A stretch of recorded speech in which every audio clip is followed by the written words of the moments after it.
Hi everyone, welcome back to my channel. My name's Beth and this is FlossTube number 23. So I want to start off this video with a huge apology. I am so sorry that it has taken me so long to get around to making my next video. Last time I had said that I would aim to make one for the end of May. It's now the end of July.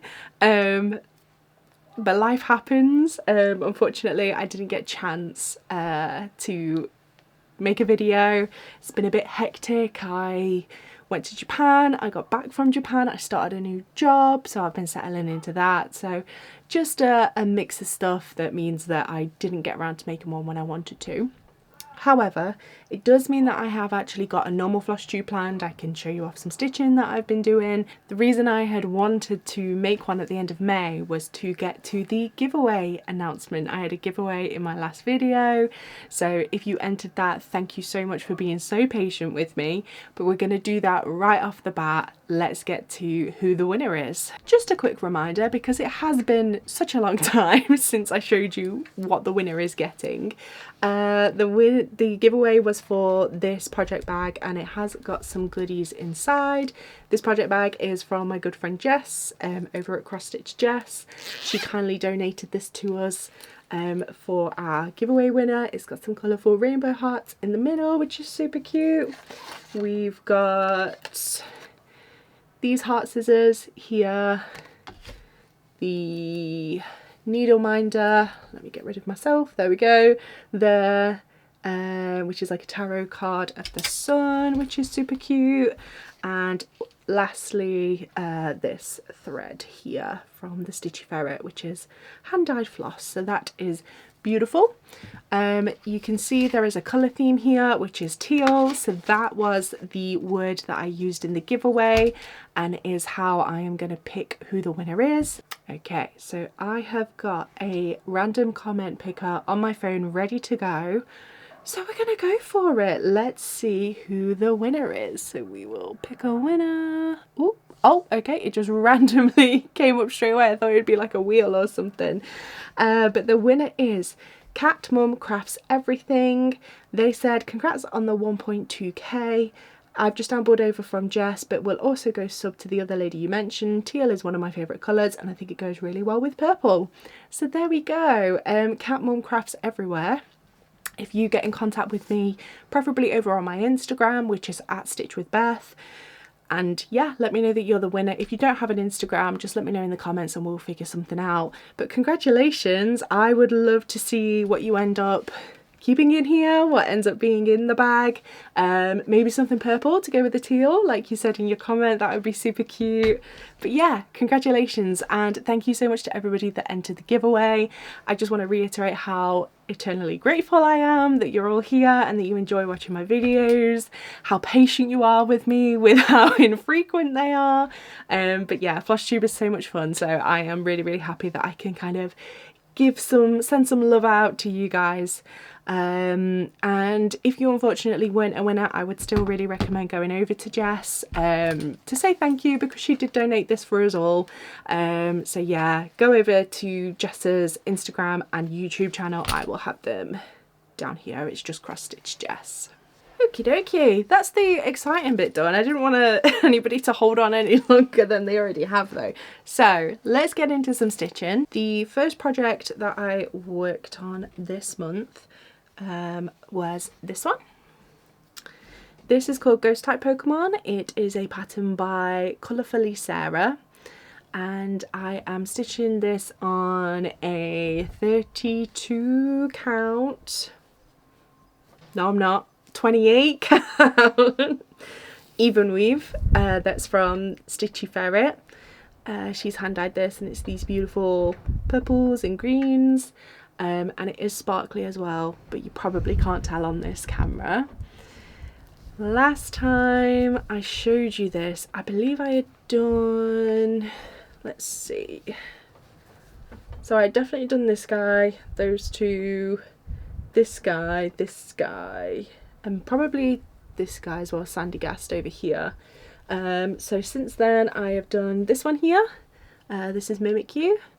We've then got Spiritomb, I believe I did, Gengar, Phantom and Litwick as well. So this one is coming together really, really nicely. I have nearly done it, to be fair. It's in a round, so I think there's probably only about 4 left to do up at the top here. So I'm thinking maybe this will probably be the next one that I work on, and I'll probably just get it finished because it is so cute. I love how it's turning out. I think I'm stitching this with 3 strands.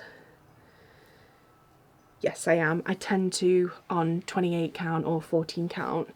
So yeah, I love the coverage on it. I'm really, really pleased with it. And it's just so fun. I would definitely recommend Colourfully Sarah patterns, and I will definitely be getting another one. I'm not sure which one yet, but I definitely want to do them again. I just love her style with the pixel art, and then just the way that they're all in a circle together. Pretty much all of her patterns are like that. So yeah, really enjoying this one. The next one I have to show you is one of my full coverage pieces. I've only got 2 full coverages that I'm doing at the moment, but this is one of them. Oh my goodness, people who hate park threads are gonna freak when they see this. Oh, there we go. Okie dokie. So this is the mini, the name will be written below, Mini Possibilities Evolution Rainbow. It is a Heaven and Earth Designs pattern. I'm stitching it on 25 count gridded fabric, and I'm doing it with 2 strands full cross. So this is how it's going so far. Last time I showed you, I had kind of just done up to this part here, but I've continued with these 2 rows here. So as you can see, there's 2 squares there. I'm kind of doing 2 squares at a time, which is called a tower. So I'm going page by page. This was the first page, and I've started the second page. Really, really enjoying this one. Loving how it's turning out. The coverage on it is beautiful. I feel like, yeah, it looks really, really saturated, which is just the way I like it. I'm quite looking forward to starting on this row of towers here where I've got all my parked threads, because I feel like, because I'm just starting out fresh on most of these, there are a few parked there, but for the most part I'm starting with just a blank tower. So I'm really looking forward to when I get here, I could do all my parked threads first. I don't have to kind of faff around with putting everything on a needle, or kind of, I'll still have to put it on the needle, but getting it out of the box, unraveling it, taking the strands that I need, putting it on the needle, attaching it to, like, all of that bit I will just skip because that's already there and waiting for me. So yeah, I think I've just got 2 towers left up to here, so that will be that page, and then I can just keep going down and working the parked threads. So I'm really, really looking forward to that part. I don't get to stitch on this one as much as I would hope, because I have another full coverage piece that I'm working on that is my focus piece for this year. So I'm aiming to do a page a month on that one, so that kind of is getting all the love at the moment, but I'm hoping to finish it this year. So then soon enough I will be able to maybe have this one as my focus piece, and we can get a few more stitches in. But I am really enjoying how it's turning out, and yeah, I'm just really excited for, yeah, where I'm going to move to next. I was thinking about it. I'm not sure whether to kind of do this page and then I might come down here for this page rather than going up here, just because, again, I didn't enjoy having to start all these threads off, and that's what I'll have to do if I keep going. So it's 3 pages along here, but I could kind of go down here and then go up there and almost kind of do them diagonally rather than just these rows, these pages, these pages, these pages. But we will see. I've got a while until I get there, so I've got quite a lot of time to decide what I'm going to do and how I'm going to work on this one. This piece is actually part of a stitch along that myself and my friend Sarah are running. She is Cross Stitch Mad Sarah over on Instagram and also on YouTube. She is doing the, I think it's just the normal one. So this is the mini, but she's doing the normal one, which is huge. It's massive, but it looks absolutely beautiful. All of the detail that you can see, because there's more pixels to work with. I view it as pixels because that's, yeah, how I'm used to working it. But yeah, Yeah, it's absolutely amazing. Go and head over to Sarah's Instagram if you want to have a look at the progress that she's made. The hashtag that we're using for the stitch along is hashtag threads of evolution.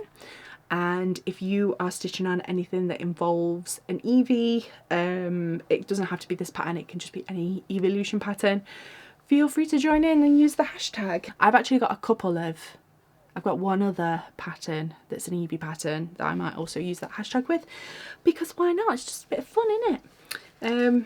So yeah, really loving this one. Oh, my t-shirt! My t-shirt's an evolution t-shirt. Literally just realised. Bit Eevee mad, aren't I? A bit Pokemon mad. Yeah, both my pieces have been Pokemon so far. Shall we move on to something non-Pokemon? I'm not going in any particular order. I tend to just pick out the order that I stitched on things. I don't know why, just chronologically it works in my brain. So the next one that I did actually work on my last one that I've got to show you, but I'm working on it now again. So nobody cares, Beth, just carry on talking. So the next piece I've got to show you is actually a finish that I got this month, and it is this one. This is called Celestial Orcus and it is by Needle Lot Designs, and I love it. I'm so pleased with how it came out on this fabric. It's just perfect, absolutely perfect. So obviously there's a lot of purple swirls in the pattern, in the fabric, but then there is also back stitch along here, so some of these swirls are what I've stitched. But I just feel like it almost looks like it's layered, because you've got like the background swirls and then you've got the back stitch swirls. Yeah, I'm so pleased with how this turned out. This fabric is from Stitch Buddy Shop. My lovely friend Lauren, she hand dyed this fabric and it's gorgeous. It is on 28 count even weave. I did this mostly with 2 strands, apart from the black on the Orcas. I did that in 3 strands because I wasn't happy with the coverage, so I went back over some of that with an extra strand. So yeah, I adore this. I love how it's come out. A lot of my finished pieces just end up in a folder under my stairs, but I think I do need to hang this one up. I think it would look quite nice in this room, but this room is pretty pink. So, but you know, it's a similar vibe. I think it would still look nice. There are bits of pink in the fabric as well. But yeah, I think this one would look great in a frame and hung up. So yeah, super duper happy with that. I think this is my second finish this year. Second or third. I think I did, actually can't remember. I'll have to check. I've got it all written in my spreadsheet, so yeah, I'll have to have a check. Let me do that now actually. Okay, yep, I checked. It's my second finish. My first finish of the year was Northern Lights, and this is my second, and it's July, nearly August. It's fine, it's fine. I'm hoping to finish, well, we'll definitely finish Ghost type Pokemon. That's going to be my next thing that I do. We'll get that finished. And then this next one that I'm going to show you, I'm really hoping to finish that this year as well. I do want to apologise if you can hear noise from outside. It's quite warm, and with my lights it gets pretty warm in here, so I'm prioritising keeping cool over the sound. Hopefully it's not too distracting, hopefully you can't hear it at all. But yeah, let's move on to the last piece that I worked on. Okay, so my last piece is this one. Apologies, it's still in the hoop because, like I say, I'm still working on it at the moment. But this is Final Fantasy VII. Let me see if I can hold it up. You can sort of see it there, the full thing. But if you've been here before, you've seen it tons of times anyway. I started in 2021, so yeah, it's made quite a few appearances on the channel. So this is by Cross Stitch Lair, or Nerdy Cross Stitch Art, she's known as on Instagram, and this is from a video game called Final Fantasy VII. I am making this for my boyfriend Mark. He is a big Final Fantasy VII fan, and I'm stitching this on an 18 count pre-gridded fabric, doing it 2 strands with a full cross. Last time I showed you this, I hadn't done any of this part, so this is what I've been working on since. This is kind of one page, and then we've got half of another page here that I'm working on at the minute. I'm aiming to do a page a month, so this was June's page and I'm just finishing off July's page, which I should have done by the end of this week. Today is the 28th of July, so I've got like 3 days to finish this, but that's absolutely fine. Most of it is kind of 2 colours anyway, a lot of block stitching, so I'll just outline it and fill it in. It'll be great. So yeah, so we've got this page, then we got August's page, and then September. So by the last half of the year I'm just going to be doing this. These pages are a bit shorter than the rest, so I am really hoping that I can kind of get a head start, because if it goes September, October, November, December, and then we've got 1 more left, so I'm hoping to do 2 in December, fingers crossed. We will see how it goes, but I'm really happy. This was my goal at the start of the year, to do a page a month, and I've managed to keep up with it, apart from 1 month I believe, which was May, because I went away. I think, yeah, I know that I've missed 1 page, but that's absolutely fine. Really pleased with myself to have kept up with this. I'm now at about 71%, so we're heading into the final stretch. I remember my goal for last year was to have this at 75%, so we're nearly at last year's goal now, which is really nice. But yeah, I am loving how it's turning out. The coverage with 2 strands on 18 counts, sometimes I can sort of see the white through it. I think if I look really close and have it at a certain angle, I can see the fabric through, but from far away I think it looks absolutely fine. I don't think I can really tell that there's any fabric sticking out of it. So yeah, this will eventually go up on the wall in our office that we have. So yeah, made tons and tons of progress on that one. That's all the stitching that I have for you today. This video has turned out shorter than I thought it was going to be, but that's all I've got to show you. That's all the stitching that I've done. So that's all the cross stitching that I've done. There is actually 1 piece that I gave as a gift that was a crochet. If you've been on this channel before, you know that when it comes to gift giving, we normally do a little bit of a time travel. So we're gonna go to the past to find out what it is. Hi guys, this is future Alice here. Beth asked me to make a little cameo to show some of the work that she did. For my birthday, she has crocheted me the best Pokemon that there is. Without further introduction, who's that Pokemon? It's Snorlax! Look at him.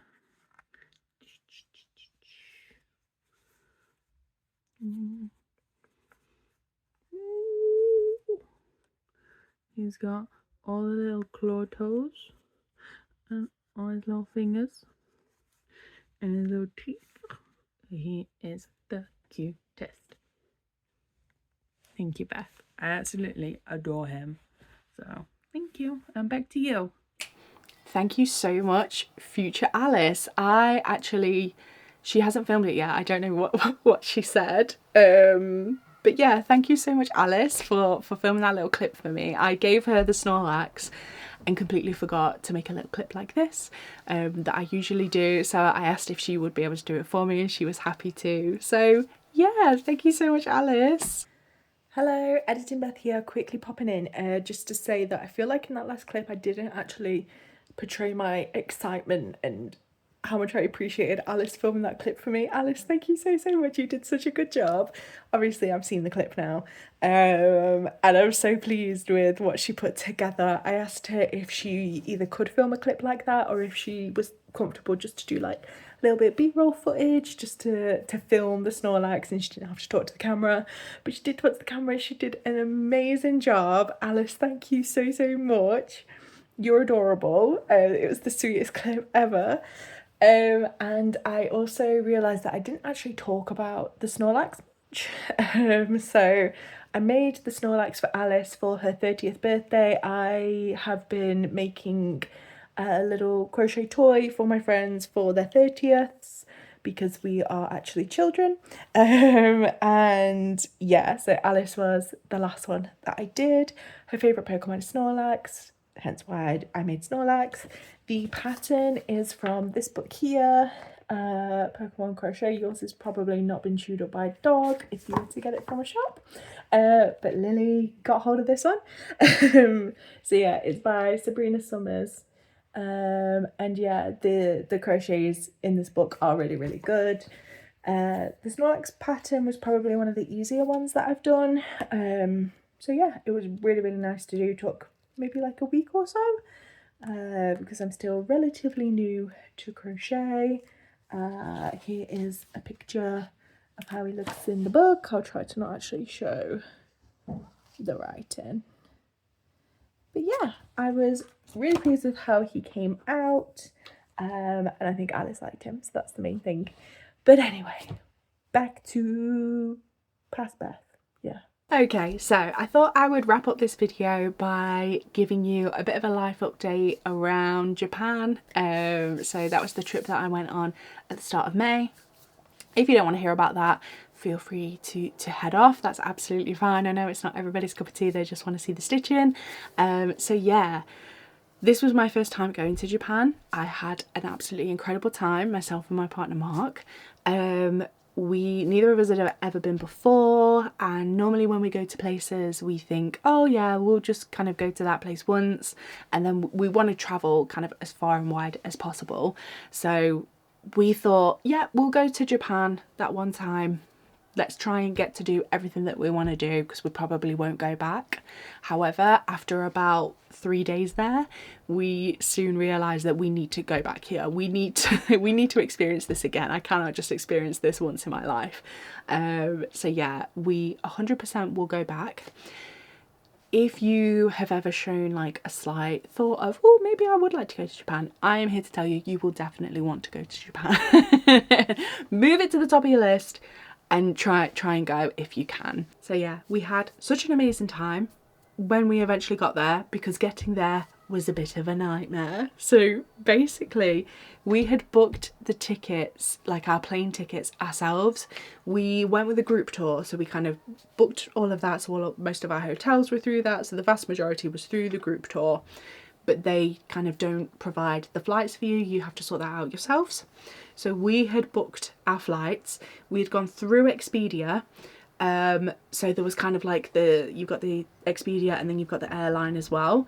So we don't know if there was a bit of a miscommunication between them, but basically a few months before we went, we had been told that one of our flights had been cancelled. We were planning to go at Gatwick Airport. So we were kind of going from Gatwick and arriving back in Gatwick because we were parking our car there. But one of the flight that they had cancelled, they rebooked it for Heathrow. So we were like, no, we can't have that. We need it to be at the same one. This was months and months and months ago. So that flight coming back, we rearranged and we booked it for Gatwick. All sorted. Or we thought we were sorted.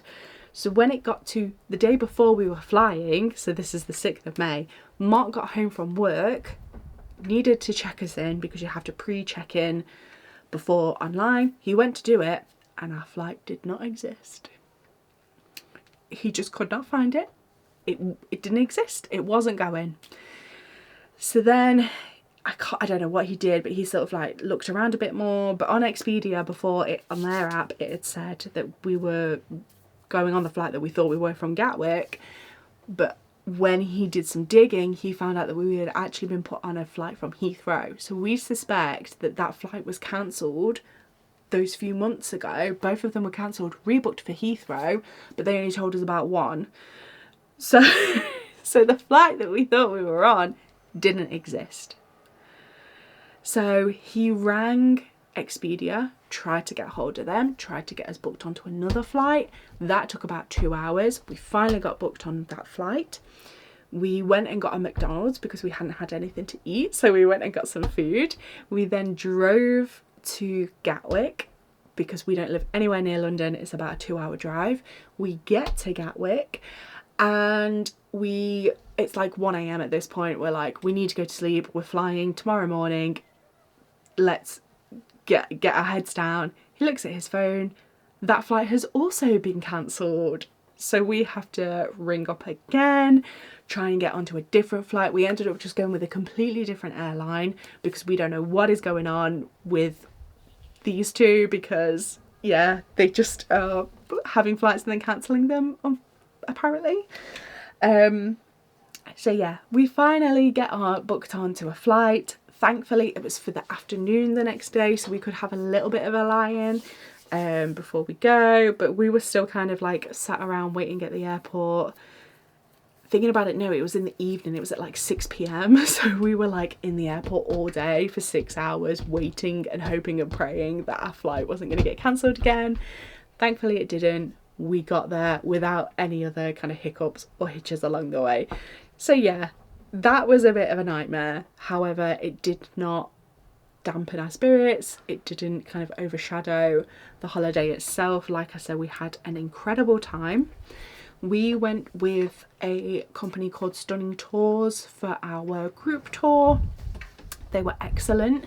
Really, really good. It was for 9 days and we started in Osaka. That was where we landed, and we ended up in Tokyo. At the back end of that kind of part of the trip, we decided to extend it a little bit longer past the tour, and we stayed an extra, I think it was 3 nights, or was it 2 nights? I think it was 2 nights in Tokyo, which was fantastic. One thing that made the tour really good as well was that our group were amazing. We got on with everybody really, really well. Everybody was punctual. There wasn't anybody that kind of would be 5 minutes late all the time. Everybody was at the bus where we needed to be. We all got along really well, made some new friends from all over the globe. So yeah, that was really, really fun, and kind of like an extra part of it that made it really, really good. And our group as well was really small. So normally on those tours they can have up to 40 people, which I think is crazy. But we only had about 18. There's supposed to be 20 of us, but 2 people didn't show up. So yeah, it was a smaller group. It was really nice. All different age ranges, all different backgrounds, but everybody got on really, really well and was really respectful. So yeah, I want to quickly go over to all the different places that we went to, and I'll give you like a quick overview of what that place was like, what I enjoyed. I'm going to try and be quick. I don't want to bore you. So yeah, so the first day of our trip we were at a place called Nara. It is where there is a deer park, there is a shrine and also a temple. The deer are ferocious. I've seen like on Instagram and stuff, there's all these really like cute reels where people, so the deer are amazing. So you can buy these little crackers and you bow at the deer and it bows back at you and you can give it the cracker.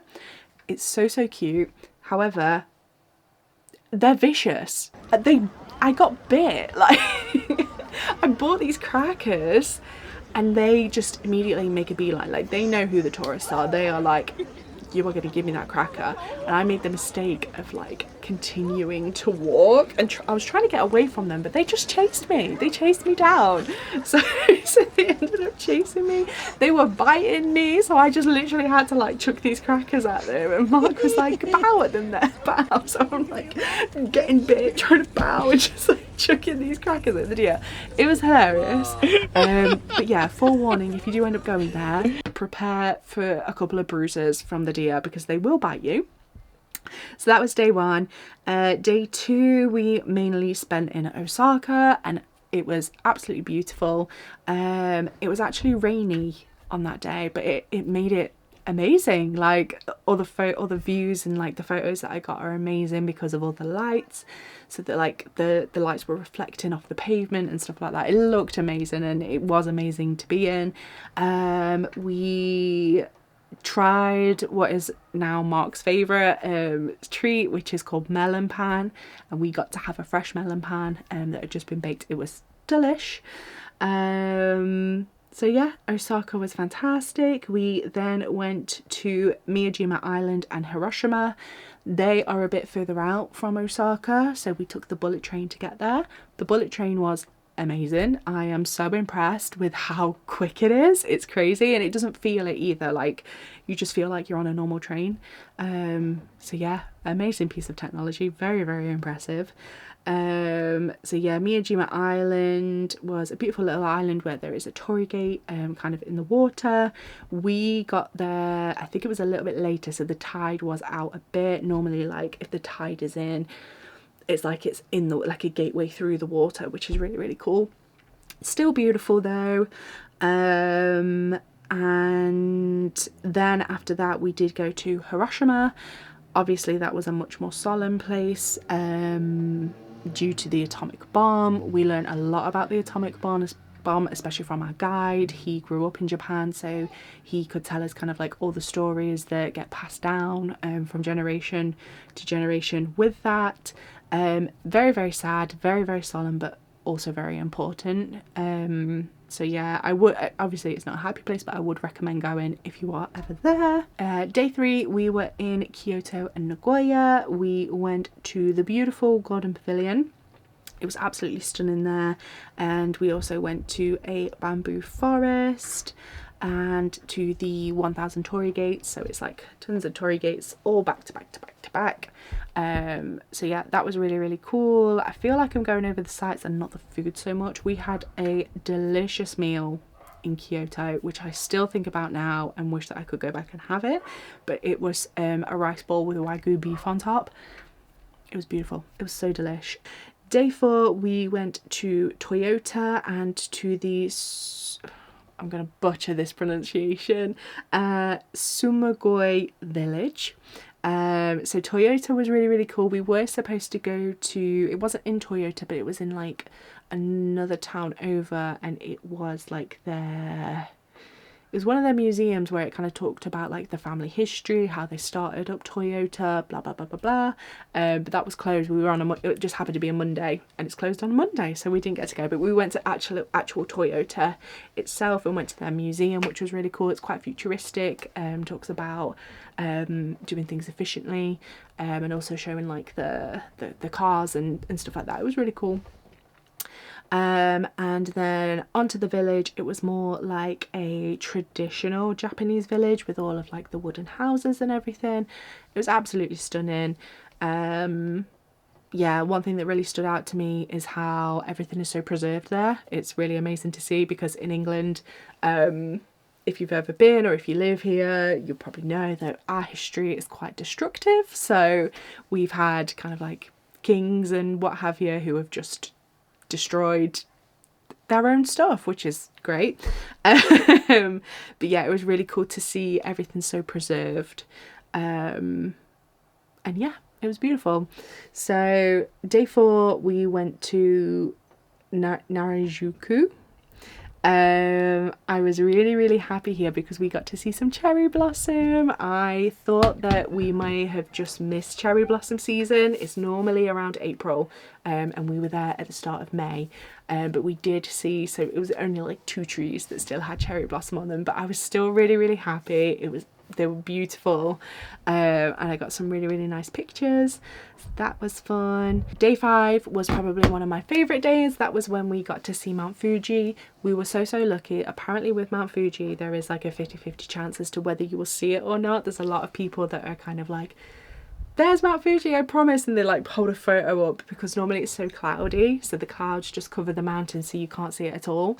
But we were really lucky. We did like a little river cruise around it, and we got to see it perfectly, and it is really, really cool, really breathtaking. It's kind of interesting that, you know, all the other mountains are kind of landscapes, but Mount Fuji just stands by itself, which is really, really cool. So yeah, we got to see it, and then not only did we see it, but we also got to climb. They kept saying climb up it, which scared me, but we just drove. In the coach, we drove up to level 5 of the summit. Absolutely beautiful.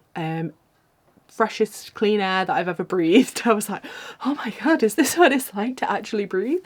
So yeah, that was really, really cool. Day 6, we were in Tokyo, and that's where we stayed for the rest of the trip. We got to go to a Japanese garden, to Tokyo Tower, Meiji Shrine, Shibuya Crossing and Shinjuku. Secret Japanese garden that we got to go to was absolutely beautiful.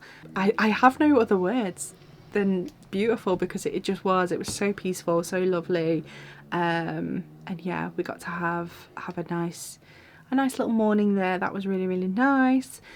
Tokyo Tower was cool as well. Really cool to see the sights and like that kind of high up view of Japan. So that was really cool. The Shibuya crossing is probably what people have heard of, and that is, they also call it the scramble crossing. So it's where tons and tons of people, literally thousands of people, are all waiting at the crossing and the lights turn red at the same time, so everybody just crosses over. You've probably heard of it, you've probably seen it. So yeah, we literally we got, so our coach driver was called Toshi-san, and he was amazing. He was such a cute guy. He managed to kind of park up right near the Shibuya crossing. Like, I don't think he was just like, yep, okay, yeah, we'll park here. And we all quickly ran out and we got to like go all the way around the crossing and then got back in the coach. But yeah, he drove as close as he could for us. So yeah, he's a bit of a legend, Toshi-san, which was great. Day 7, we were also in Tokyo. This was where we got a free day. So at this point, the tour had ended. We said goodbye to the people that we had met. And we got our own free day, and Mark and I decided to spend that at Disney Sea. It was really, really cool. I've been to Disneyland in Paris before, but only once, when I was like, it was probably in like 2012. So yeah, it was really cool to see another one. We went to Disney Sea because apparently it's better for the rides. So we did get to go on quite a few of them, and they were really, really cool. So yeah, that was just a really, really nice, fun and cute day. Day number 8, also in Tokyo. Another highlight for me because we did a lot of Pokemon stuff. So we got to go to the Pokemon Center in Tokyo, and we also got to go to the Pokemon Cafe. The Pokemon Cafe is quite difficult to get into. We had tried, so you basically have to log on to try and apply to get in there, to make a reservation a month before. So a month before they will release the dates. Myself, Mark, and also Miles and Gushan, who my friends who we met up with in Japan, we all tried to book onto it to try and get on there. And we couldn't. I think we tried for 2 separate days, so we had 2 attempts, but literally you're trying to log on, the servers fall, and then anywhere you get, things just get booked up. But I had researched online and saw that if you have a look on the website 10 p.m. the night before you want to go, there's normally a lot of cancellations that come up. So at that point, we hadn't got anything to do in Tokyo the next day. We hadn't planned it yet. The moment that I read that, it just happened to be about 10 p.m. So we were like, oh, okay, let's have a look. And I got a reservation. I was over the moon. Pokemon Cafe was like one of the things that I really, really wanted to do. So I was so happy that we got to go. It was really, really cute. I wouldn't say that the food and the drinks were like the best I've ever tasted, but they were fun and they were nice. It was quite expensive as well for what you get, but it's an experience, you know. I probably wouldn't do it again is kind of what I'm summarising, but I am really, really glad that I got to do it. I think as well, if it is something that anybody watching this would be interested in, and maybe just go for like a drink and a dessert, like, yeah, to kind of cut the cost down, but you get a little sweet treat as well. So yeah, and also we nearly left. So we nearly left early because we were a bit like, oh well, we've eaten, we've had a drink, like let's just go. But that was the point where the chef came out and sang "If You're Happy and You Know It." So yeah, if you don't want to miss that, don't leave early. By chef I mean Pikachu. It was Pikachu that came out and did a little dance, so yeah, it was great. And later in the afternoon that day, we went to a place called Asakusa, and that was really, really cool. There was a shrine there, so I feel like we went to so many different shrines, and I thought there would be a point where I was like, okay, yeah, I'm kind of shrined out. I thought once you've seen one, you've seen them all. That is not the case. They're all very, very different, and all definitely worth making the time to go for. So yeah, this one was really cool. It was kind of a bit more in like a busy centre area, so there were a lot of people there, and we got to have our, so you can do this thing where you have your fortune not read, but you find out what your fortune is. So there's this metal box that's got sticks in it. You give them a shake and there's a hole at the bottom, so you take a stick out, whatever number you've got, that's your fortune. So then there's these little drawers where you can have a look at what your fortune is.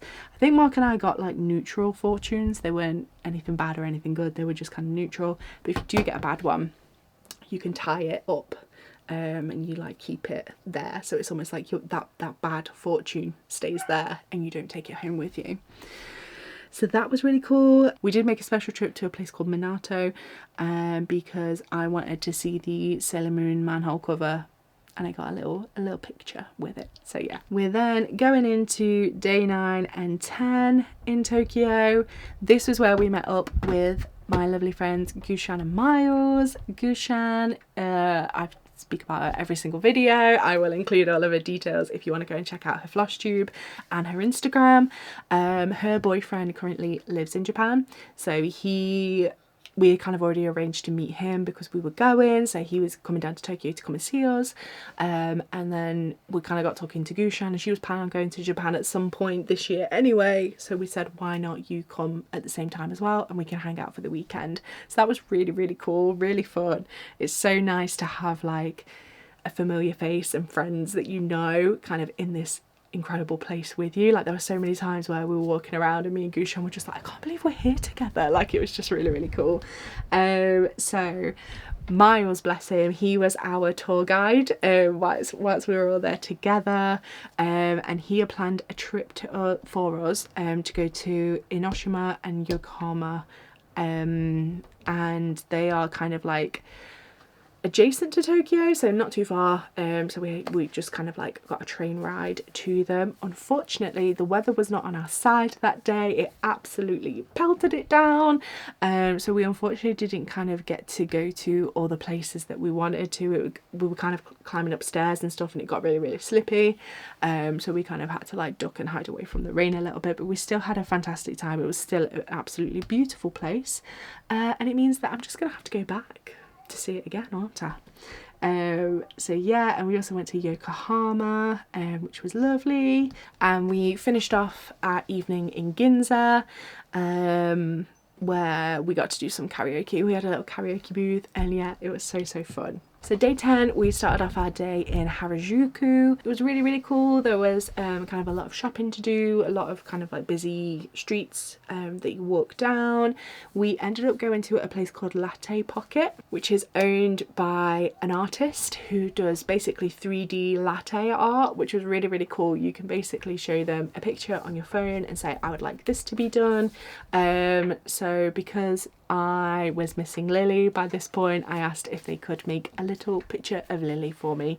So that was really, really cute. It was hard to eat though. I was like, oh okay, yeah, now I'm just gonna ruin it and eat it when it's my dog. So yeah, but no, that was really, really cool. We also went for sushi. That was the first time Mark and I went and had sushi, which was really, really cool. It was on like the conveyor belts that go past, and you can also like, you have like a little tablet on your table, you can order whatever you want and it shoots and it comes for you, so you can then pick off your little dishes. So yeah, that was really, really cool. Then towards the evening time, we did something that's called Team Labs. You may have heard of it. It's kind of like an arty light museum thing, which is pretty cool. They have these really cool displays on. There's 2 in Tokyo. We chose to go to the Planets one because it was near mine and Mark's hotel, and we wanted to do them both anyway. So yeah, so we did Planets. I got some really, really cool photos there. Some of the exhibits were really cool. There was one where it was basically like these flowers that as you kind of like, they were on strings, and as you walk up to them they like move out of your way. They're really slow though, so we were just like trying to go anywhere and just like putting your hands up to like get them to move out of your way, but yeah, you had to walk around really, really slowly. And yeah, there was just stuff with like lights. There was a water one where you had to like take your socks off and you're like treading through the water and stuff. It was cool. It was really, really cool. And then we finished off that day in Akihabara. That is kind of the more nerd culture kind of place in Tokyo, and we got to do some video games. I was really hoping that I would be able to play Tekken in Japan. Tekken is one of my all-time favourite games. I played it as a kid growing up, so I just thought if I got to play it in Japan, that would be really cool, where it's made, and there's a big culture around it because they have the actual arcade machines. I had a quick Google and tried to see if there was anywhere nearby where I could play it. I couldn't figure out that there was anywhere, but we then turned a corner and I saw the arcade, and I was like, it was that was in the picture that I saw. So yeah, I got to play Tekken in Japan, which I was super duper happy about. And then we get to our very final day, which was the day that we flew out. We did have the morning to ourselves, so we went to somewhere called the Diversity Mall, but it's like Diversity, in Tokyo, which was kind of cool. There's a Statue of Liberty there, which was interesting. There is a Statue of Liberty in Japan, which I didn't know. It's like a smaller version of it, but France gave it to Japan at the same time that they gave the US the Statue of Liberty. I think I should probably fact check that before I say it. But yeah, there's the Statue of Liberty there, so we saw that. There's some really cool buildings, and it is mainly there for shopping, but then there was also a giant Gundam statue, which is like the robot thingies that are also guns. I don't know much about it, but Mark was happy that we saw it. So yeah, it was huge. It was massive, like taller than the mall itself. But yeah, that was really cool. And we did our final bits of shopping before we had to head off back to the airport to go home. So yeah, that was very much a whistle stop tour of what we did in Japan. Again, I didn't talk about the food so much, but the food was so good. It was so incredible. You've probably heard about the convenience stores that are in Japan. So they just do them really well. We don't really have convenience stores in the UK. We just have like supermarkets. So yeah, we were absolutely spoiled. It's been really hard coming home and being like, oh yeah, let's go get a meal deal from Tesco, and it's just not the same. It's really not. But yeah, I hope that you enjoyed hearing about my Japan trip. It would have been really cool to have kind of like vlogged it a bit, but I'm happy that I kind of experienced it without having to think about, oh, let's get this shot and let's film it like this.